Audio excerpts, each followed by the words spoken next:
British policy in the Palestine Mandate. The British understood that they had created a real problem in Palestine by, in a sense, promising both people, Jews and Palestinians, a nation. This confusion on the part of the British was apparent in their policy as the mandate advanced. And we can follow that confusion in the issuance and the policies laid out by the British in what were called white papers. White papers were simply policy statements issued by Whitehall, the Foreign Office of the British Empire, over the course of the British Mandate.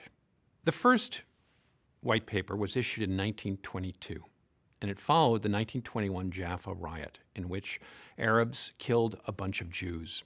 It was meant to lay down and to make clear what the Balfour Declaration meant, and to clarify to Palestinians that Jews in Palestine were there by right, not sufferance. That was the essential declaration of the 1922 White Paper.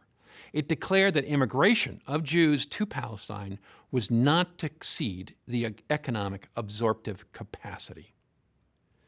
Now, this diplomatic phrase, which was meant to allay the fears of the Palestinians that they would be swamped with Jewish immigration, was very ambiguous, because what did economic absorptive capacity mean?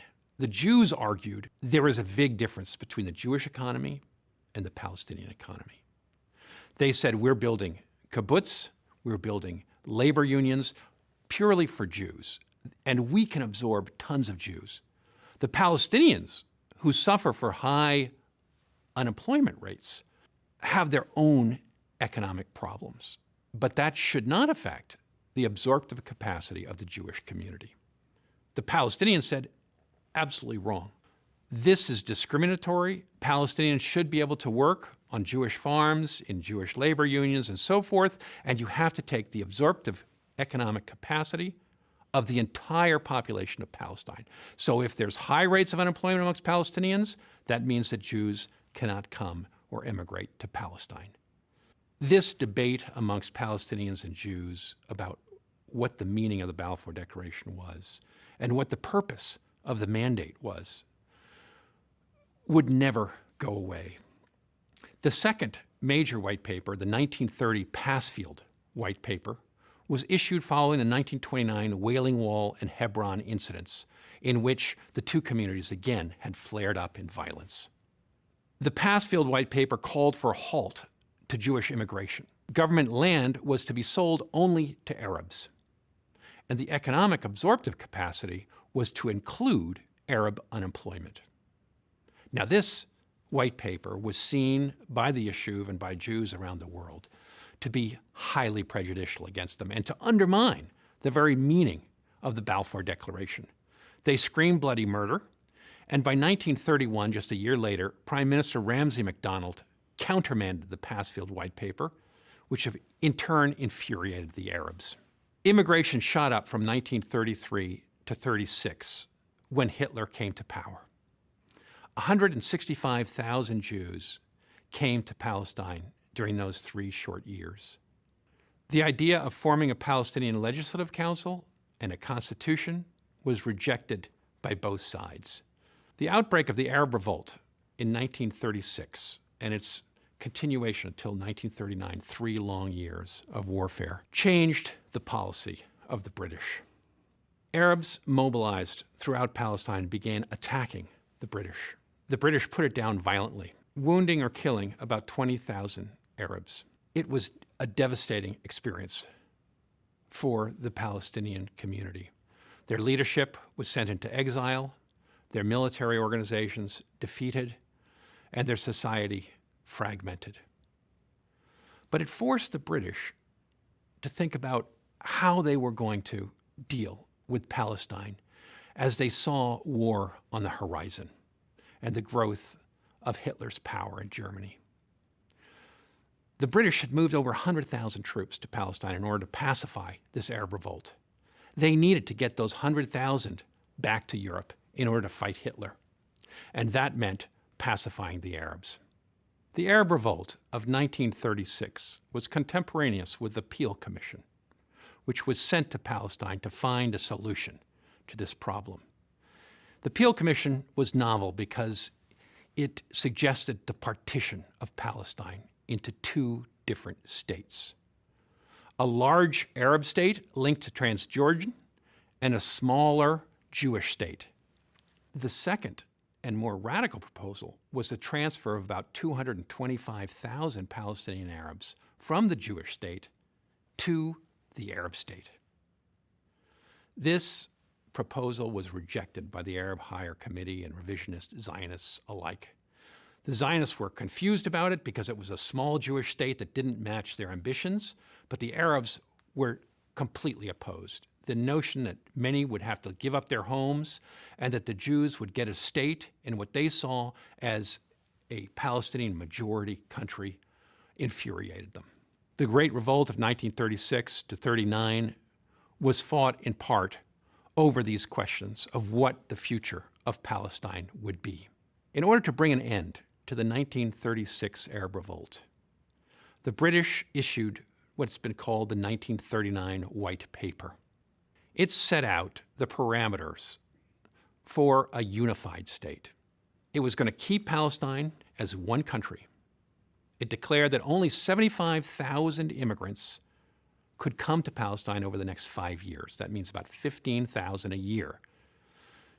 Jews were not to exceed 1/3 of the total population of Palestine. There would be no Arab land sales to Jews. These were the basic principles of the 1939 White Paper. The Jewish community was infuriated, as you can imagine, at a time when Hitler was leading Europe into war and beginning, or about to begin, the final solution. This was the last thing Jews wanted to hear. They believed it was a stab in the back by the British. At the same time, the British turned to the Jews and said, "You have to support us. I know this is a bitter pill to swallow, but we are trying to fight Hitler. We need all of our troops in Britain to fight Hitler. Hitler is your enemy, your number one enemy. You have to help us fight Hitler. In order to do that, you have to allow us to bring our troops out of Palestine, and that means placating the Palestinians." For the 5 years of World War II, the 1939 White Paper held sway. The Palestinians did not fight against the British, and neither did the Jews. But this policy was again turned upside down at the end of the war by none other than the United States. President Truman, who began to gear up his presidential campaign in 1946 for the 48 elections, laid down that he would encourage the immediate movement of 100,000 Jews from Europe to Palestine. We have to remember that over 6 million Jews were killed in Europe during the war. 200,000 Jews remained in camps where they needed to be relocated. This problem of displaced peoples weighed heavily on the United States. Also, the U.S. was discovering only in 1945 the extent of the final solution. Life magazine published pictures of the concentration camps with heaps of Jewish bodies piled up. The world realized they needed to do something for the Jews. And this led Truman to issue his platform that 100,000 Jews would be taken immediately to Palestine and that 200,000 would go over time. You can imagine the British, who had promised not to have more than 15,000 Jewish immigrants a year for 5 years, were incensed by this.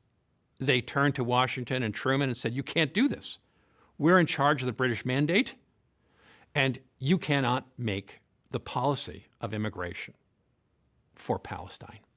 Truman, determined to win the election, dismissed British concerns.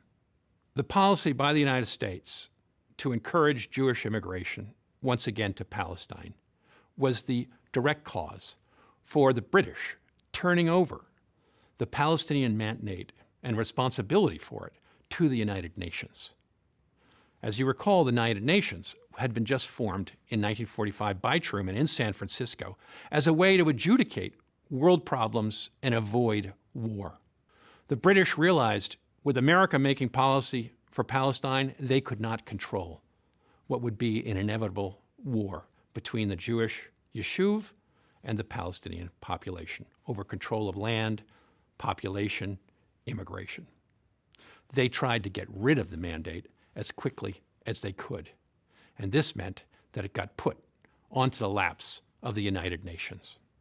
As we see, British policy and the mandate switched back and forth, at times pro-Yishuv, at other times pro-Palestinian. The British could never find the right compromise, perhaps because there was no right compromise, and because historical events overtook the British. The rise of Hitler, the destruction of European Jews, meant that they needed to find another home. The Americans didn't want them, and most of the world would not let them in. And this meant that Europe ultimately directed them towards Palestine. In this way, what has been called the Jewish problem in Europe was turned into a Middle Eastern problem. And it laid down the foundations for a whole series of wars, which we've come to know as the Arab-Israeli conflict.